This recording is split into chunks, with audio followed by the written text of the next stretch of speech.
Yeah, we're here for this. How about I straighten this out a little bit for this? But let's update on this. Comes with an armband on a Boss clip. I used this training today. I actually had it on my calf. Muay Thai, dirty boxing. I mostly was hitting the bag. Absolutely no problem with this thing. Using the K5s with the provided BT cable from Agausi. Very, very nice. Very, very nice. So before we get into a bash fest, let's talk about happy things. This is awesome. People ask me about the Zishan DSD. This is a different level. The ability to adjust it, sound quality might be a wash, but I can tweak this to no end, and also I can put it on my arm. A paired Bluetooth, no problem. It's not skipped, hiccuped, done anything other than be awesome. Let me get this so it doesn't screen out. This is a video for the Senfer MT100. I did a video for the DT8, and I actually liked it. It was probably the first Senfer that I really liked. However, what I wanted was this set. This was the set that I wanted to get because this has a planar and 1BA, I believe, is the configuration of this. And it's a disaster. Listening to a song like this with the pianos in the mid, it sounds like music coming through a paper cup. The idea and the growth of this tech, planar in a small IM like the ME1 by Unique Melody, Odyssey, I-20, I-10, it's been done right already. To a point, the I-20s needed it's called a cipher cable. It should be called decipher because it's fixing the fucking signal. But I'm an Android guy, so I had to use EQ for the Odyssey, and it's a lot of work. If you don't like EQ and you're an Android user, the Odyssey planar IMs are not even an option for you because you must EQ them. So getting these, I figured, I might have to put in some work, but I don't mind work. I love this thing because it's, come on, dance with me, baby. Because I can tweak like a mother with this one, so I'm not afraid to tweak. I am drawn to the tweak. So this and adjusting it is not a problem for me at all. I can totally do that without a problem. I enjoy the challenge. I tried.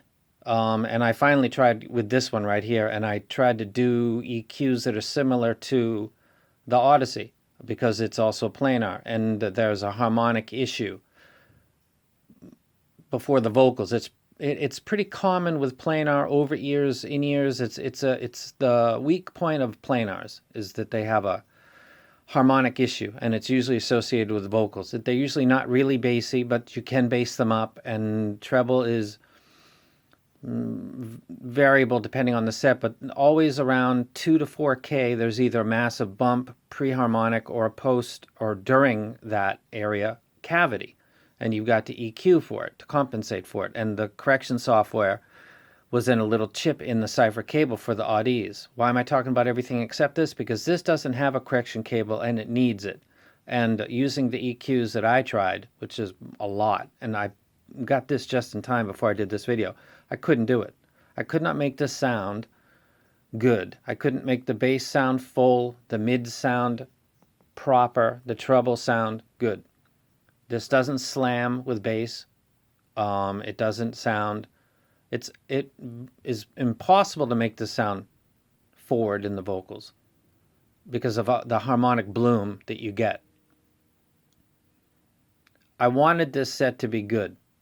You really shouldn't be like that in this hobby, but you guys know me. I'm not going to fake the funk on an open chord dunk. This is a competition between people, and you want to try to get something, and you want to find what's good and what's bad, and throw your opinion in the ring earlier than later. This is an example of being 2 years late. But I don't even give a fuck because nobody ever really did a full vid of this and showed how to do it except a Spanish guy. So if you're Spanish, you're all set. But if you speak English, there wasn't much on there about the Lotu. Now there is. I did that. It's 2 years old. I don't give a fuck. This is new. This would be cool to get this, to say, this is dope. This is dope. This is awesome. Build quality is solid. It's got a planar in it. Detail is amazing. Bass will thump if you EQ it. I would have gladly said all of that stuff. But I can't because it's not good. This version. Are they going to try it again? I think a lot of companies are going to start to try it as the technology gets cheaper and easier to manage. I don't think that they tune this. And to give you an example of this company, the DT8s have a solid, like milled out of aluminum, triple bore, but behind the 3 bore holes is a screen. So the tubes are at the very best coming from the drivers and going to the bottom of the stem and hitting a screen and then going up into your ear. And they'd have to be lined up perfectly. That makes no sense. If you look at the DT8, and by the way, the DT8 actually sounds good. You would think, wow, a triple bore. And of course, it's got tubes running from the end of the BA and wherever the dynamic is with the little cap cover and the little hole on the top, right up to my ear for $50. This is amazing. No, they didn't do that, man. The idea of this, they took it 80% of the way, if that, and then didn't go all the way, like the DT8 with the 3 bores. But if you look down those bores, you're going to see a screen and think to yourself, well, you were almost fucking there. Why not go all the way? Why not just run the tubes up and you've got a $50 triple bore, true badass set. It sounds good.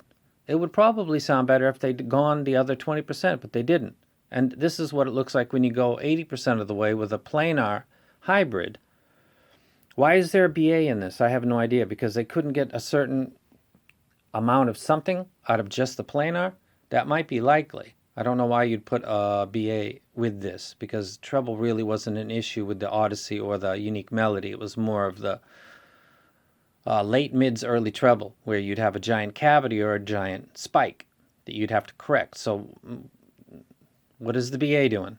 If it was put in there to correct the issue, then that would be like a mid treble BA, but it doesn't sound like that's what it's doing. So there's kids outside screaming because I got a Halloween display. And I want to take a look at that while I'm doing this video. This is a mess. Absolute mess. Another person said that these were good. I'll be specific. The piano in Aerosmith's No More, No More sounds extremely odd. Paper cup comes to mind, and that's not a rip. Have you ever heard sound through a paper cup? That's what this sounds like. The bass on Lock and Load, Bone Crusher, doesn't thump, even with EQ on this set, and pushing it up quite a lot. Doesn't seem to really respond to the bass EQ very much. So this is 8 minutes. This is the Senfer MT100. Cable is, as I said at the beginning, it's a little bit ratty. It's kind of impinged and bunched up. Build quality is good. And that's about the only good thing about this set. I don't know what this is for.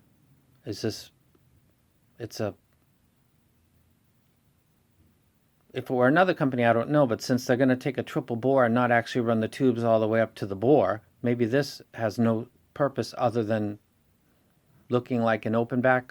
However, it's not an open back. So what is the plus of this set? There's always a plus to everything. That this company is going to try harder and make it better next time. That there really is no redeeming quality of this set.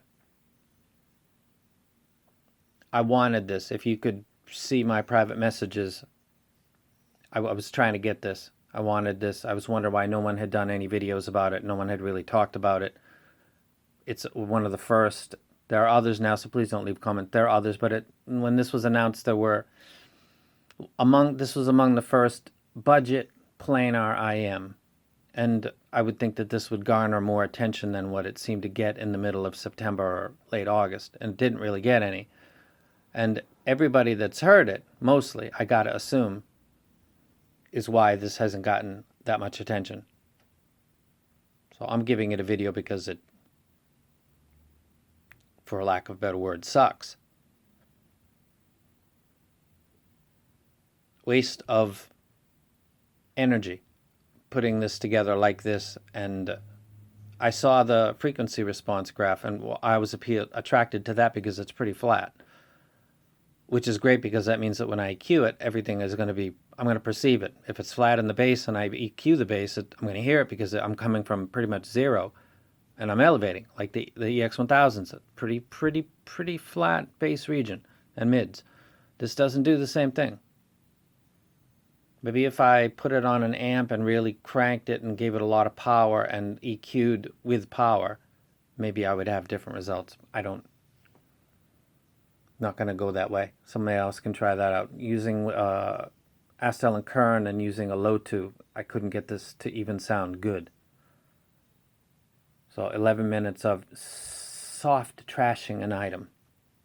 And again, this is a company that did a triple bore that sounds really good, but it's not a true triple bore. It just happens to look like one. And if I'm not mistaken, there's another IEM that was done that looks like a really big open back grill that isn't really an open back. Am I wrong? You guys can leave a comment about that if you want, because I'm not sure, but I think there was one that looked like it had a huge open back, but it actually was just for decoration, which would make me think that this is for decoration.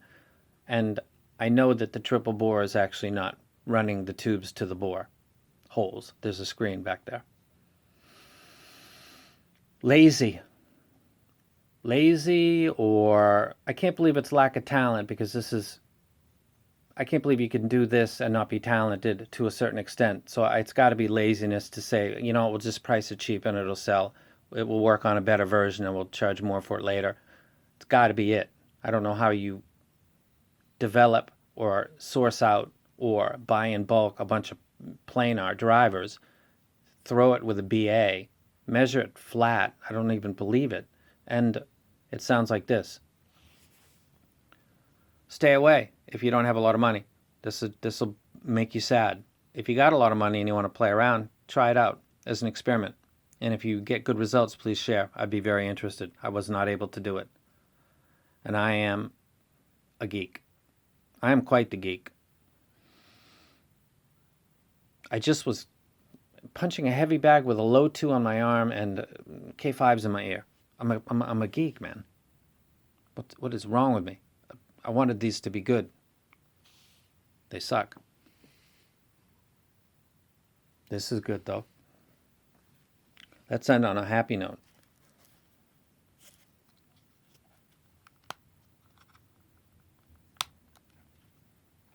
So, you wanna just do your thing? Hey, bam, bam, ham. Hey, no. You know what? I'm out of here, man. I'm out of here. I gotta go. I got chicks. I got stuff to do. I'm out of here. Dun, dun, dun, dun, dun. Look at that. That is badass. It's even got like a extra other side of your arm pad.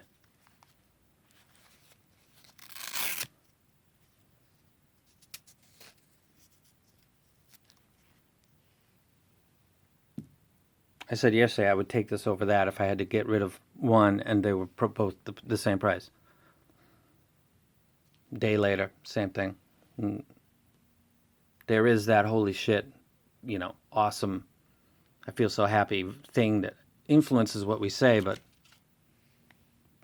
I'm happier today than I was yesterday because I used it while I was doing something, which I always wanted to do with the R3, never could. AP80, I got a demo version, so I didn't get the strap with it. This is the first time I've had a portable, and it happens to be pretty much an audiophile piece of kit. And it's got an armband on it. And the Mag OC paired with it like nothing. No. Bad. Good. Exos K5s are pretty good. I could maybe connect the K401s and maybe enjoy more. I don't know, but they don't look like they're designed because of that blue and white shell to be taken outside. If I dropped them, that would be a tragedy. These look really nice too, but those other blue and white ones, no. But this cable could make that happen. I'm out of here. That was easily 11 minutes too long. Sorry. No, I'm not.